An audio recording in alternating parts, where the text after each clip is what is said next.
하나님께서 오늘 우리에게 주신 말씀은 데살로니가 전서 5장 15절부터 18절까지의 말씀입니다.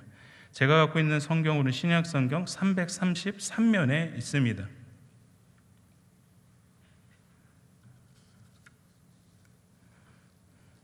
찾으셨으면 우리 4절의 말씀 같이 한 목소리로 읽도록 하겠습니다. 삼가 누가 누구에게든지 악으로 악을 갚지 말게 하고 서로 대하든지 모든 사람을 대하든지 항상 선을 따르라. 항상 기뻐하라. 쉬지 말고 기도하라. 범사에 감사하라. 이것이 그리스도 예수 안에서 너희를 향하신 하나님의 뜻이니라. 아멘. 지금 우리가 살아가고 있는 세상은 코로나로 새로운 기준인 뉴 노멀 시대를 맞이하게 되었습니다. 좋든 싫든 되돌릴 수 없는 현실이고 세상은 코로나 이전과 이후로 구분될 정도로 혼돈스럽습니다. 그림 하나 보여드립니다. 하늘에서 그랜드 피아노가 집으로 떨어졌습니다. 그리고 집이 망가졌죠. 이 장면을 보고 있는 사람이 이렇게 이야기를 합니다. 2019년이었다면 이걸 보고 너무 놀랐을 텐데 코로나 팬데믹 때문에 아무것도 아닌 것으로 보입니다. 놀랄 상황인데 너무나도 크고 충격적인 일들, 더 큰 사건들을 경험하다 보니까 놀랍지 않다고 말하는 것. 여러분, 이렇게 말하는 것이 정상일까요? 이는 비정상적인 사회에 이제 너무나도 익숙해져서 오히려 정상이 비정상으로 보이는 것으로 코로나로 변한 지금은 모든 것이 혼돈스럽습니다. 그러나 이런 혼돈도 그 안에는 새로운 질서가 있습니다. 1977년 노벨 화학상 수상자인 프리고진은 그의 책 혼돈에서부터의 질서에서 혼돈이란 단순히 의미 없는 요동이 아니라 언제라도 질서를 창출할 수 있는, 다시 말해 질서를 내포한 상태이다라고 말하고 있습니다. 즉 혼돈에는 혼돈만 있는 것이 아니라 새로운 질서도 함께 존재한다는 말로써 우리가 지금 겪고 있는 이 코로나로 알게 된 몇 가지 유익이 있는데 그 유익에서 새로운 질서를 짐작할 수 있습니다. 어떤 유익이 있을까요? 첫째는 애통의 필요성을 깨닫게 됩니다. 애통의 필요성. 이전에 경험하지 않은 두려움이 우리에게 들어왔습니다. 마치 영화와 같은 일들이 일어나고 전쟁보다 더 많은 사람들이 코로나로 죽었습니다. 미국에서 코로나로 죽은 사람이 2차 세계대전에 참전해서 죽은 사람보다 더 많습니다. 그런데 이렇게 더 많은 사람이 죽는 것을 보면서도 우리는 죽음에 대해서 둔감해졌습니다. 초기에는 한두 명 확진자가 나오거나 죽었다는 소식에 민감했습니다. 그런데 이제는 몇천 명이 확진자가 나왔다라고 해도 놀라지 않습니다. 그만큼 다른 사람에 대해 둔감해졌다라는 사실입니다. 그래서 그 반증으로 타인의 아픔, 다른 사람의 고통에 대해서 들어야 한다라는 이 애통의 목소리가 나오고 있습니다. 두 번째로는 인간의 유한성을 깨닫게 되었습니다. 인간이 가진 과학도 팬데믹 앞에 속절없이 무너졌습니다. 인간의 유한성, 한계성을 가진 존재라는 사실을 우리는 이번 코로나를 통해서 뼈저리게 느끼고 있습니다. 셋째는 거리두기를 통해 우리의 자아를 대면하게 된 것입니다. 거리두기는 코로나 때문에 생긴 단어가 아니라 사회적, 문화적으로 사용했던 단어입니다. 미국 사람이 대화하는 거리와 한국 사람이 대화하는 거리가 차이가 있습니다. 이럴 때 사용했던 단어가 거리두기였습니다. 그런데 지금은 어떻게 사용합니까? 생존을 위한 거리두기가 되어버렸습니다. 하지만 이렇게 거리두기를 하다 보니까 오히려 우리가 그동안 몰랐던 것, 한 걸음 뒤로 물러섬을 배우게 되었고 그 물러섬이 우리 안에 있는, 내 속에 있는 자아를 보게 만들었습니다.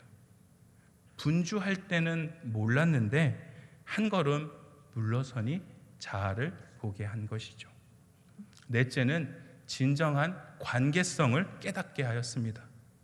모이지도 못하고 함께 하지도 못하다 보니 공동체가 소중했구나. 교회 공동체가 이렇게 소중했다라는 그 진정한 관계의 의미를 우리는 배울 수 있었습니다. 마지막으로는 예전에 대한 그리움이 우리에게 생겼습니다. 온라인 예배를 드리지만 한 가지 해결되지 않는 것이 특히 성만찬입니다. 성만찬은 직접적인 참여로 눈과 귀로 드리는 것이 아니라 우리의 몸으로 참여하는 예배인 것입니다. 그런데 이 코로나로 하여금 우리는 성만찬을 그동안 하지 못했고, 그러다 보니까 우리 안에 성만찬에 대한 그리움이 생겨난 것입니다. 성도 여러분, 혼돈 속에 새로운 질서도 숨겨져 있습니다. 코로나로 사회가 잠시 멈췄지만 내부에는 기존의 질서와 새로운 질서가 뒤엉켜서 엄청난 혼돈과 재정립되는 질서가 생기고 있는 것입니다.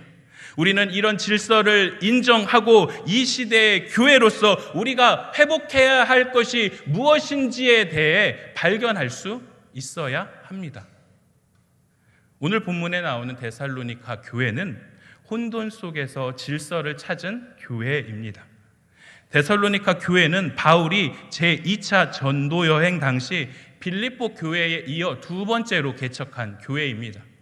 근데 이 교회가 있는 데살로니가 지역은 알렉산더 대왕의 장군이었던 카산드라가 건설한 도시로 로마에 속한 도시 중에서 강한 헬라 문화를 형성한 도시입니다. 교통과 산업의 중심지이기도 했고 20만 명 이상 모여있는 대도시이며 행정 수도였습니다. 그러다 보니까 외국 상인들이 많이 그 안에 거주하게 되었고 인종적으로 문화적으로 그런 영향들이 도시 전반에 흐르다 보니까 이 도시는 혼돈 그 자체였습니다. 그런 곳에 바로 이 데살로니가 교회가 세워지게 된 것입니다. 사도행전 17장 4절에 보니까 그 중에 어떤 사람 곧 경건한 헬라인의 큰 무리와 적지 않은 귀부인도 권함을 받고 바울과 실라를 따르나 다수의 이방인들이 복음을 받아들였습니다. 그런데 이런 선교가, 이런 복음 전파가 그리 오래 가지 않았습니다. 왜냐하면 이 데살로니가 지역에 있는 유대인들이 박해했기 때문입니다. 그들의 박해로 바울은 이제는 더 이상 그 지역에 머물 수 없게 되었고 베레아와 아덴으로 피신하게 되었습니다. 그렇게 피신하고 보니까 바울은 혼돈 속에 세워져 있는, 새롭게 세워진 이 데살로니가 교회가 너무나도 걱정이 됐습니다. 그래서 디모데를 파송해서 이 데살로니가 교회의 소식을 듣고 싶었습니다. 디모데로부터 소식을 듣게 되었습니다. 바울의 염려와 달리 데살로니가 교회가 그 혼돈한 그 지역 속에서도 굳건하게 믿음의 질서를 세우고 있다라는 소식을 접하게 됩니다. 바울은 너무나도 기뻤고 감사와 그 칭찬을 편지에 담아서 그들에게, 그 데살로니가 교회에 편지를 보냈습니다. 그것이 바로 데살로니가 전서입니다. 그리고 오늘 본문이 있는 5장은 우리가 잘 아는 본문으로 혼돈에서 새로운 질서를 확립한 데살로니가 교회를 통해 성도의 바람직한 일상과 신앙 생활을 제시하고 있는데, 이는 코로나로 새로운 기준이 생긴 우리에게도 적용되는 말씀입니다. 코로나로 우리 일상과 신앙은 흐트러졌습니다. 많은 것이 변했고 혼돈의 시간을 보냈습니다. 교회를 바라보는 세상의 시선, 또한 우리 내부적으로 우리의 신앙의 모습, 외적으로나 내적으로나 너무나도 많은 것들을 잃어버렸습니다. 이제는 질서를 세운 데살로니가 교회처럼 이 땅의 하나님 나라 교회로서 각성하고 회복해야 합니다. 그렇다면 우리가 우리가 회복해야 할 것은 과연 무엇일까요? 첫째는 선함을 회복해야 합니다. 15절 말씀입니다. 삼가 누가 누구에게든지 악으로 악을 갚지 말게 하고 서로 대하든지 모든 사람을 대하든지 항상 선을 따르라. 바울은 누구에게든지 악으로 갚지 말고 선을 따르라 합니다. 데살로니가 교회에는 소수이며 연약한 자들로서 핍박을 당했습니다. 그 상황을 너무나도 잘 알고 있는 바울은 악으로 악을 갚지 말고 오히려 반대인 선함으로 대응하라고 말씀합니다. 왜냐하면 그것이 하나님 나라의 방법이고 주님의 방법이기 때문입니다. 베드로전서 4장 17절부터 19절 말씀입니다. 선을 행함으로 고난받는 것이 하나님의 뜻일진데 악을 행함으로 고난받는 것보다 나으니라. 그리스도께서도 단번에 죄를 위하여 죽으사 의인으로서 불의한 자를 대신하셨으니 이는 우리를 하나님 앞으로 인도하려 하심이라. 육체로는 죽임을 당하시고 영으로는 살리심을 받으셨으니 그가 또한 영으로 가서 옥에 있는 영들에게 선포하시리라. 아멘. 예수님은 십자가에서 죽으심으로 선으로 악을 이겨 모든 인류의 죄를 단번에 해결하셨습니다. 코로나로 바뀐 지금 세상은 계속해서 혼돈을 교회에 가져다 줍니다. 억울하고 답답하고 교회만 핍박받는 것처럼 보입니다. 그렇다고 해서 교회가 세상의 방식으로 싸울 수는 없습니다. 우리는 선함으로 이겨야 합니다. 주님께서 십자가에서 참으신 것처럼 우리도 인내해야 합니다. 주님께서 세상을 사랑하시기 때문에 십자가에서 견디신 것처럼 우리도 견뎌내야 합니다. 세상은 눈에 보이는 우리를 보면서 보이지 않는 하나님을 평가합니다. 다시 한번 말씀드립니다. 세상은 눈에 보이는 우리의 모습을 보면서 보이지 않는 하나님을 평가합니다. 눈에 보이는 우리의 모습이 그래서 중요한 겁니다. 눈에 보이는 교회가 그래서 중요한 것입니다. 눈에 보이는 우리는 하나님 나라입니다. 하나님 나라는 악을 악으로 갚지 않고 선함으로 견디고 인내하고 사랑하는 나라입니다. 지금 우리가 회복해야 할 첫 번째가 그래서 선함인 것입니다. 둘째로 우리가 회복해야 할 것은 영적인 기쁨입니다. 16절에 항상 기뻐하라. 데살로니가 교회는 핍박과 환난으로서 사회에서 외면당하고 있습니다. 솔직히 말해서 기뻐할 수 없는 상황입니다. 그런 그들에게 바울은 항상 기뻐하라, 항상 기뻐하라고, 그것도 명령형으로 말하고 있습니다. 기뻐하라 헬라어 카이레테는 계속해서 즐거워하는 태도로 환경에 지배되지 않는 영적인 기쁨을 말하고 있습니다. 여기에 항상이라는 부사를 앞에 붙여서 강조합니다. 왜 이렇게 강조했을까요? 영적인 기쁨이 그 환경, 주어져 있는 상황이 어떠한 상황이라 할지라도 그 환경의 지배를 받지 않고 넘어설 수 있게 만들어주기 때문입니다. 선으로 악을 이기는 거 쉽지 않습니다. 오른뺨을 맞을 때 왼뺨을 내놓는 거 쉽지 않습니다. 억지로 오리를 가자고 했을 때 심리를 가자고 하는 거 쉽지 않습니다. 그래서 필요한 것이 영적인 기쁨인 것입니다.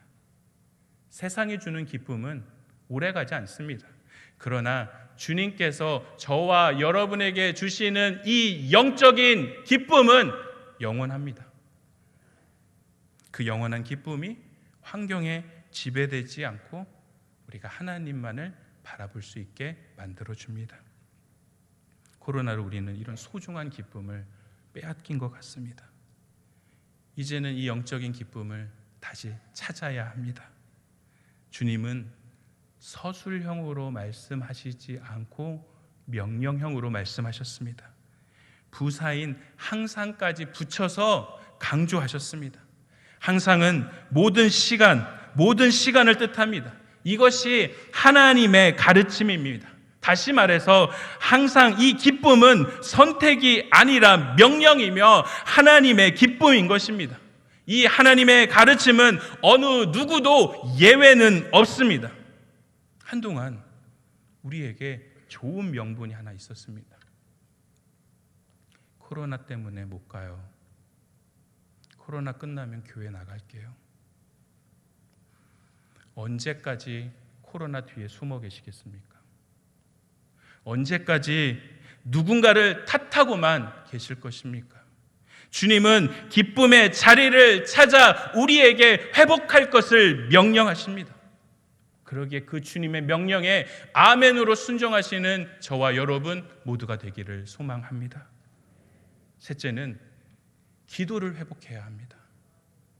17절에 쉬지 말고 기도하라. 바울은 기도하는데 쉬지 말고 기도하라 합니다. 쉬지 말고는 단념하지 말고 포기하지 말라는 의미입니다. 바울은 이 데살로니가 교회를 향해 너희들이 포기하는 순간이 있어. 근데 그때 기도해라.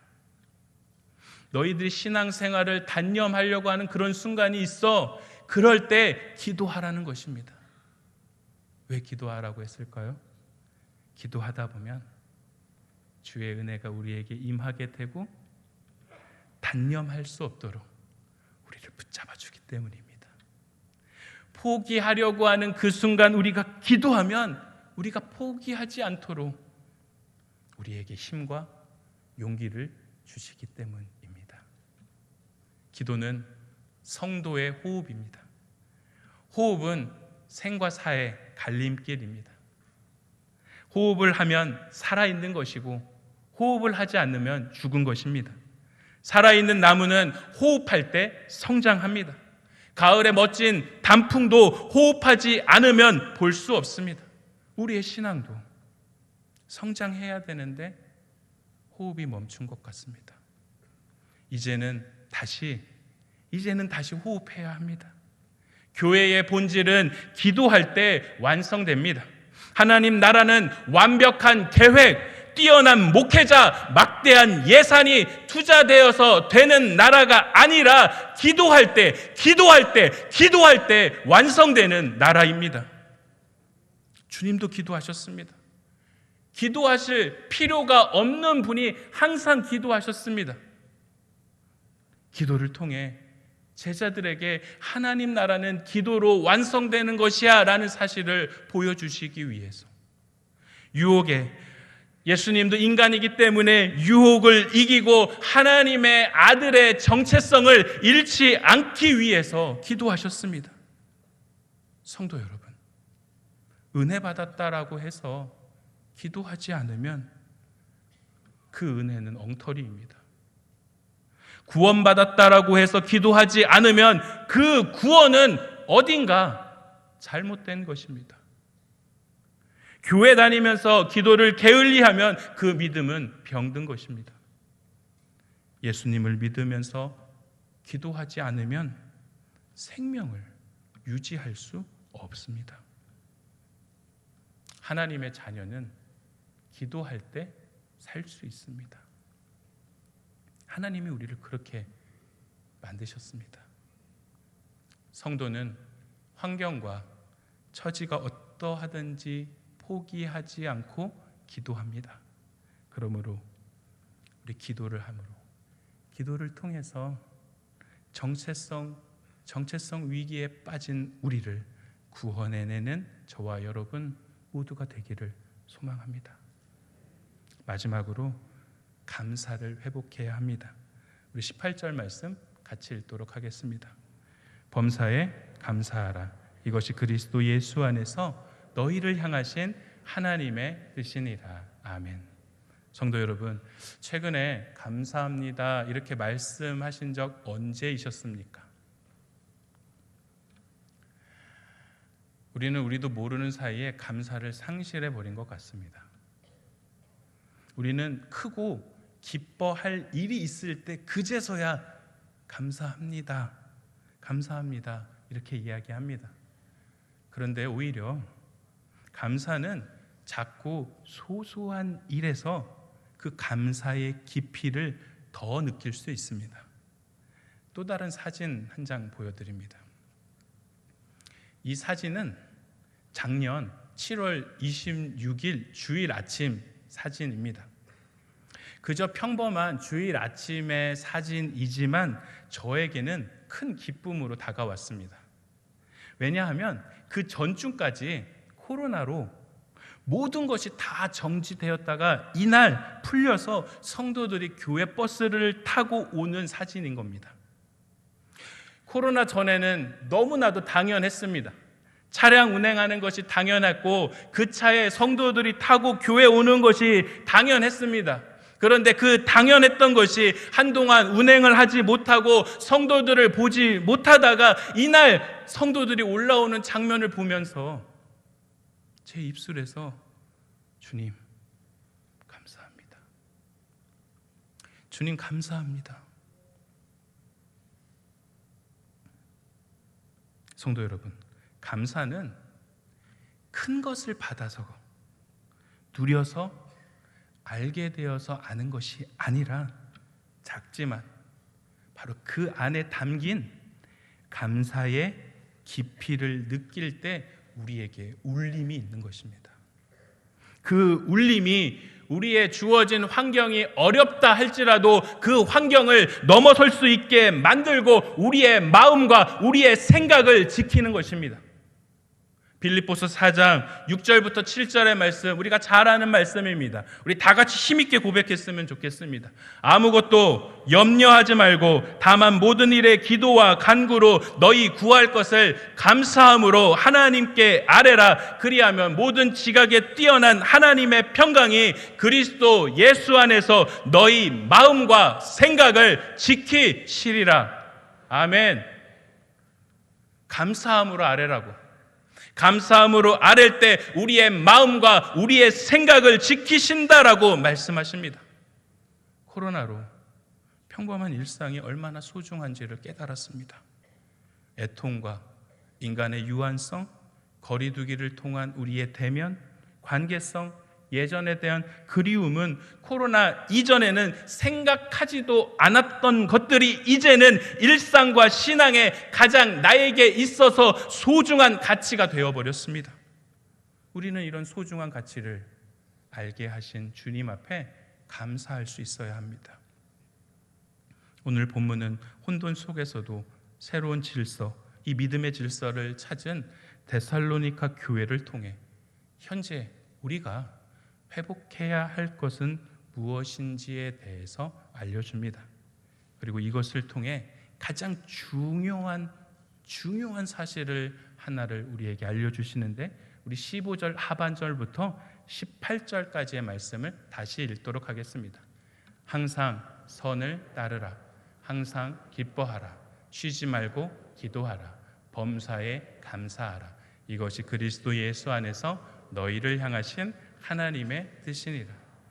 저는 이 말씀 읽을 때마다 쉬지 말고 범사에를 항상으로 읽었으면 좋겠다라는 생각을 해봅니다. 항상 선을 따르라.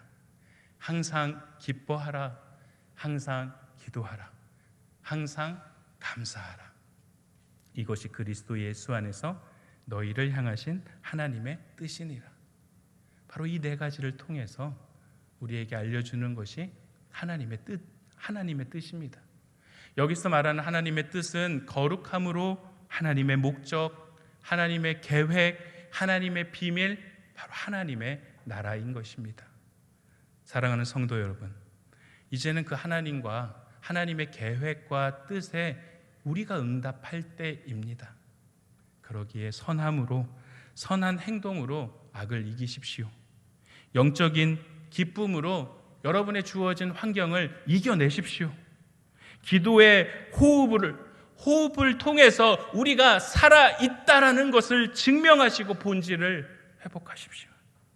그리고 모든 것에 감사함으로 여러분의 마음과 여러분의 생각을 지키십시오.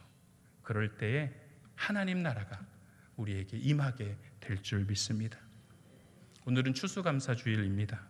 농부가 한 해 동안 수고한 것을 거둔 것처럼 선함과 기쁨과 기도와 감사를 풍성하게 거둬들이시는 저와 여러분 모두가 되길 주님의 이름으로 축원합니다.